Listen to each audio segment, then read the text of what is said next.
아멘. 창세기 48장 말씀입니다.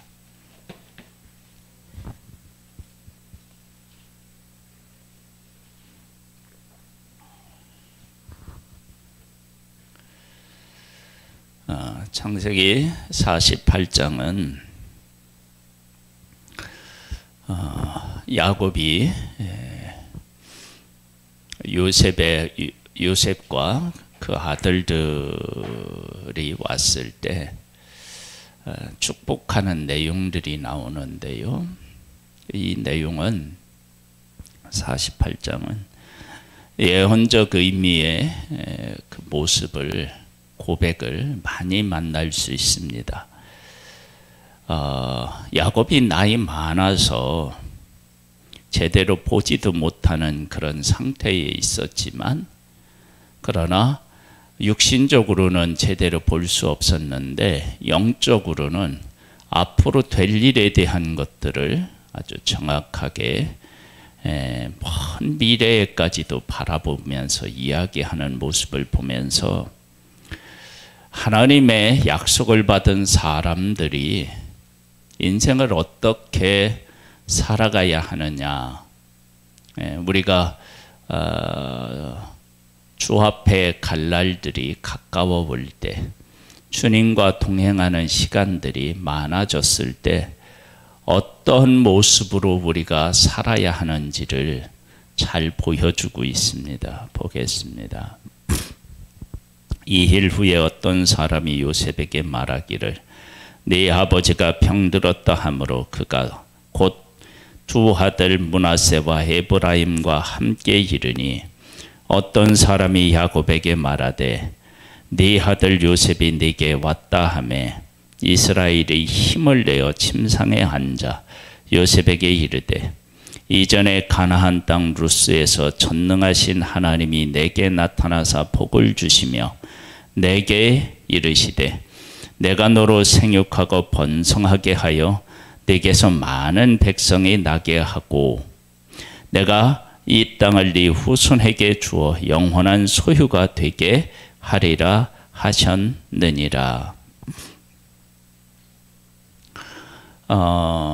지금 요셉이 왔을 때 약속의 땅에 대한 고백을 하고 있습니다. 요셉이 살아있고 권력을 가지고 있었기 때문에 애굽에서 야곱이 누린 영화는 그 어느 곳에서부터 클 것이고, 야곱이 이때 누린 그 삶만큼 평화로운 삶은 없었을 것입니다. 그러니까 평안의 삶, 부귀의 삶, 그런 삶을 지금 살고 있는데 그곳에 마음을 빼앗긴 것이 아니라 약속의 땅에 대한 것이 그 마음에 살아 숨쉬고 있음을 알 수 있습니다. 그러니까 우리들의 삶이 항상 하나님과 하나님의 약속에 이렇게 그 약속과 함께하는 삶, 그 삶이 우리의 삶이 되어야 한다라고 하는 것을 분명히 볼 수 있습니다. 내가 애굽으로 와서 네게 이르기 전에 애굽에서 네가 낳은 두 아들 에브라임과 므낫세는 내 것이라 루벤과 시므온처럼 내 것이 될 것이요 이들 후에 네 소생은 네 것이 될 것이며 그들의 유산은 그들의 형의 이름으로 함께 받으리라. 이 얘기는 나중에 출애굽할 때 장자 대신에 레위인이 그 장자 대신에 대신을 하고, 그리고 이 므낫세와 에브라임이 삼촌 계열에 속해서 뭐 작은 아버지라고 얘기할 수 있죠. 속해서 아버지들에 속해서 어떻게 되느냐 그러면 12지파에 속한다고요. 근데 이 일이 언제 일이느냐? 그러면은 400년이 지난 후의 일이라고요, 거의. 그런데 그때 일을 지금 이야기하고 있는 거예요. 근데 그 일에 대해서 그렇게 정확히 알았었느냐? 그건 아니겠죠. 그런데 하나님께서 야곱에게 어떤 은혜를 주셨느냐? 하나님께서 앞으로 하실 일들을 고백하게 만드는 거예요. 참 이건 의미가 있지 않아요. 그러니까 우리들의 삶이 나이 많아서 뭐 힘이 없어서 못 일어날 수도 있고 눈이 안 보여서 못 볼 수도 있어요. 그런데 야곱의 생애를 보면 영적으로 얼마나 깨어 있었는지 모릅니다. 우리의 삶도 영적으로 이렇게 깨어 있어야 돼요. 즉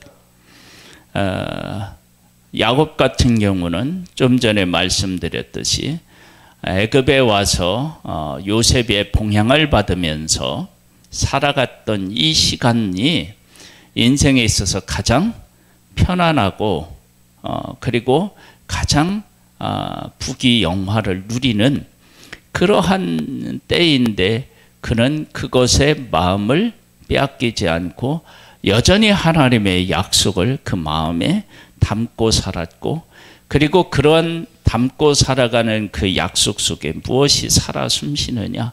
앞으로 하나님이 하실 일들이 살아 숨쉬는 거니까 이게 함께 가는 거죠. 내게 대하여는 내가 이전에 밧다만에 올 때에 라헬이 나를 따르는 도중에 가나안 땅에서 죽었는데 그곳은 에브랏까지 길이 아직 먼 곳이라 내가 거기서 그를 에브랏 길에 장사하였느니라. 에브랏은 곧 베들레헴이라. 죽음에 대한 이야기를 지금 하고 있는데 이 죽음은 곧 무엇과 관련이 있느냐면 하나님의 약속과 관련이 있습니다. 즉 그 아브라함이 자기 아내 사라를 약속의 땅에 묻잖아요. 그것은 이 땅을 하나님께서 나와 내 후손에게 주겠다라고 하신 그런 하나님의 약속을 믿은 거죠. 8절에 보면 이스라엘이 요셉의 아들들을 보고 이르되 이들은 누구냐? 요셉이 그의 아버지에게 이르되 이는 하나님이 여기서 내게 주신 아들들이니이다. 아버지가 이르되 그들을 데리고 내 앞으로 나아오라. 내가 그들에게 축복하리라. 이스라엘의 눈이 나리로 말미암아 어두워서 보지 못하더라. 요셉의 두 아들을 이끌어 아버지 앞으로 나아가니 이스라엘이 그들에게 입맞추고 그들을 안고 요셉이 이르되 내가 네 얼굴을 보리라고 생각하지 못하였더니 하나님이 내게 네 자손까지도 보게 하셨도다. 하나님께서 자기에게 베푸신 큰 은혜에 대한 고백을 하고 있습니다. 요셉이 아버지의 무릎 사이에서 두 아들을 물러나게 하고 땅에 엎드려 절하고 오른손으로는 에브라임을 이스라엘의 왼손을 향하게 하고 왼손으로는 므낫세를 이스라엘의 오른손을 향하게 하여 이끌어 그에게로 가까이 나아가매 이스라엘의 오른손을 펴서 찾아 차남 에브라임 머리에 얹고 왼손을 펴서 므낫세의 머리에 얹으니 므낫세는 장자라도 팔을 엇바꾸어 얹었더라. 그가 요셉을 위하여 축복하여 이르되 네 조부 아브라함과 아버지 이삭을 섬기던 하나님, 나의 출생으로부터 지금까지 나를 기르신 하나님, 나의 모든 환난에서 건지신 여호와의 사자께서 이 아이들에게 복을 주시오며 이들로 내 이름과 내 조상 아브라함과 이삭의 이름으로 칭하게 하시오며 이들이 세상에서 번식되게 하시기를 원하나이다. 요셉이 그의 아버지가 오른손을 에브라임 머리에 얹은 것을 보고 기뻐하지 아니하여 아버지의 손을 들어 에브라임의 머리에서 므낫세의 머리로 옮기고자 하여 그의 아버지에게 이르되 아버지여 그리 마옵소서 이는 장자이니 오른손을 그의 머리에 얹으소서 하였으나 그의 아버지가 허락하지 아니하며 이르되 나도 한다. 내 아들아 나도 한다. 그도 한 민족이 되며 한 족속이 되며 그도 크게 되려니와 그의 아우가 그보다 큰 자가 되고 그의 자손이 여러 민족을 이루리라 하고 그날에 그들에게 축복하여 이르되 이스라엘이 너로 말미암아 축복하기를 하나님이 내게 에브라임 같고 므낫세 같게 하시리라 하며 에브라임을 므낫세보다 앞세웠더라. 나중에 약속의 땅에서 들어가서 살 때 보면 므낫세는 동편도 받고 그 다음에 서편도 받습니다. 그러니까 므낫세가 엄청나게 번성했음을 알 수 있는데 에브라임이 받은 복은 그러면 어떻게 되느냐? 그러면 남쪽 유다 그렇게 얘기를 한다면 북쪽은 대표적으로 에브라임을 칭합니다. 그러니까 조카가 위에 있는 그 뭐라고 할까요? 아버지뻘 되는 사람을 대표하는 경우가 생겨요. 그러니까 땅의 넓이만을 이야기하는 것이 아니라 이런 것들이 있다는 거예요. 영적인 것. 우리들이 하나님으로부터 복을 받았다라고 이야기할 때 아브라함은 애굽에서 매장집밖에 없어요. 이 땅을 너와 네 후손에게 주리라고 하나님이 약속하셨는데 매장지를 통해서 하나님의 약속의 사람인 것을 고백한다고요. 땅을 소유한 게 아니라 하나님의 약속을 고백해요. 근데 그 약속의 고백이 위대한 것이고 그 약속은 하나님께서 아브라함에게 주신 약속이니까 쇠하지도 않고 그것이 쪼그라들어지지도 않아요.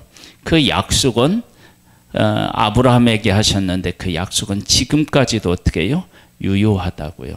그러니까 하나님의 약속이라고 하는 이 가치에 대하여서 우리가 분명하게 고백할 수 있어야 합니다. 그래서 그 하나님께서 우리에게 주시는 그 복이다라고 하는 것은 보이는 어떤 물질에 대한 것을 훨씬 더 뛰어넘어서 하나님의 약속과 함께 이렇게 동행하며 그 약속을 이루는 복, 이 복을 하나님께서는 우리에게 참 복으로 말씀하신다. 그래서 이 사실은 야곱과 에서를 통해서 분명히 확인할 수 있죠. 야곱도 하나님이 주신 큰 복을 받아 누렸지만 와보고 나니 에서는 어떻게 해요? 400명을 거느리고 왔다. 그러면 위형적으로 볼 때 야곱보다 에서가 훨씬 더 사실은 잘 되었다라고 하는 것을 알 수 있어요. 그러나 하나님은 야곱을 통해서 약속하셨습니다. 우리가 하나님의 약속을 받은 사람으로 그 약속의 가치를 깨달아 알고 그 약속이 장차 어떻게 이루어질지를 본다. 그러면 야곱처럼 힘이 없어서 누웠다가 일어나는 것도 어렵고 그리고 앞을 보지 못하는 그런 상황에 있어도 이 야곱은 하나님이 하실 장차 하실 일들을 보고 그것을 고백하는 그 삶으로 삶을 살고 있다. 그러니까 이 야곱은 복 있는 사람인 거죠. 21절에 보면요. 이스라엘이 야곱이 요셉에게 또 이르되 나는 죽으나 하나님이 너희와 함께 계시사. 나는 죽지만 하나님은 너희와 함께 계신다. 너희를 인도하여 너희 조상의 땅으로 돌아가게 하시려니와. 나는 지금 애굽에서 죽지만 너희들 후손들은 이곳에서 영원히 사는 것이 아니라 약속의 땅을 향하여 가게 된다. 그걸 분명하게 고백하고 있어요. 이 고백을 하니까 애굽에서의 부귀영화에 마음을 빼앗기지 않는 거예요. 우리가 그 여행을 한다 그러면은요, 여행을 할 때 제일 중요한 게 뭐냐면 짐을 간단하게 하는 거예요. 짐을 많이 챙기면 그건 이사지 여행이 아닙니다. 이사를 한다 그러면, 여행을 한다 그러면 그렇게 되는 거예요. 즉 우리의 진정한 삶의 소망이 하나님의 약속에 있고 그 약속을 이루는 것이다 그러면 부귀영화는 그리 중요한 것이 아닌 거죠. 이제 그런 삶을 고백하는 거예요. 그러니까 지금까지 야곱의 고백을 보면 어떤 고백을 하느냐 그러면, 에브라임, 므낫세와 에브라임을 그 12지파에 속하는 것을 고백하고요. 그 다음에 에브라임과 므낫세를 바꾸어서 축복하고, 그 다음에 약속의 땅에 대한 것을 고백하고, 이런 고백을 그가 하는 모습을 보게 돼요. 그래서 야곱의 노년은 힘이 없어서, 나이 먹어서 힘이 없어지고, 그리고 나이 먹어서 보지 못했지만 영적으로는 그가 가장 뭐라고 할까요? 건강한 그 삶을 살았다라고 할 수 있습니다. 내가 네게 네 형제보다 세겜 땅을 더 주었나니 이는 내가 내 칼과 활로 아모리 족속의 손에서 빼앗은 것이니라.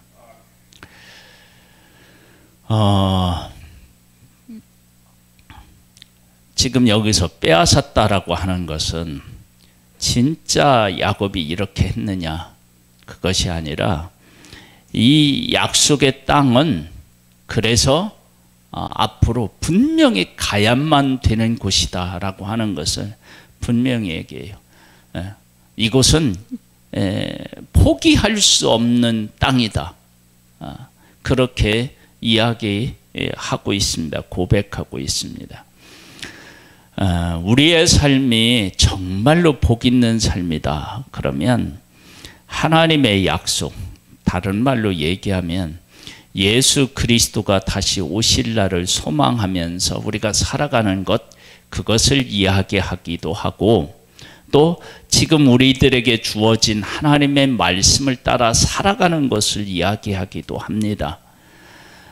우리가 우리의 삶을 예수 그리스도 안에 놓고, 우리 예수 그리스도 안에 있으니까요, 그 가치를 깨달아 알고 주님의 오실 날을 우리가 소망하고 하나님의 말씀으로 우리가 살아간다면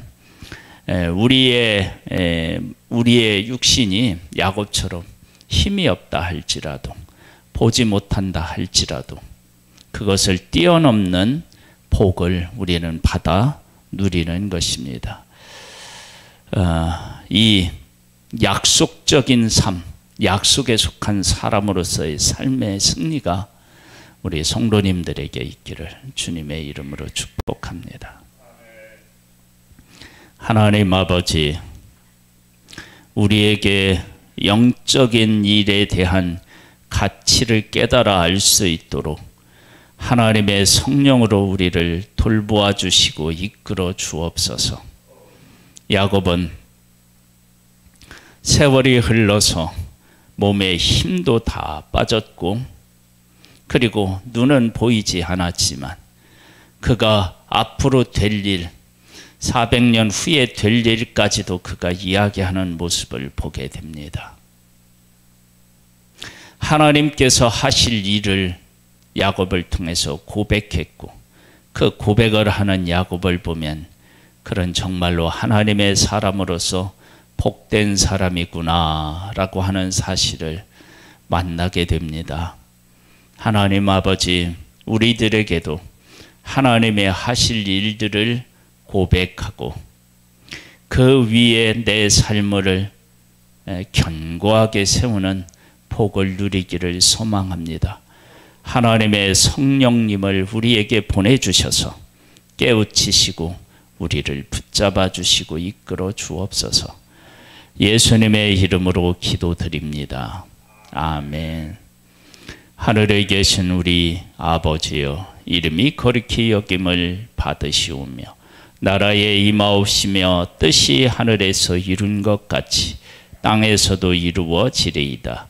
오늘날 우리에게 일용할 양식을 주옵시고 우리가 우리에게 죄 지은 자를 사하여 준 것 같이 우리 죄를 사하여 주옵시고 우리를 시험에 들게 하지 마옵시고 다만 악에서 구하옵소서.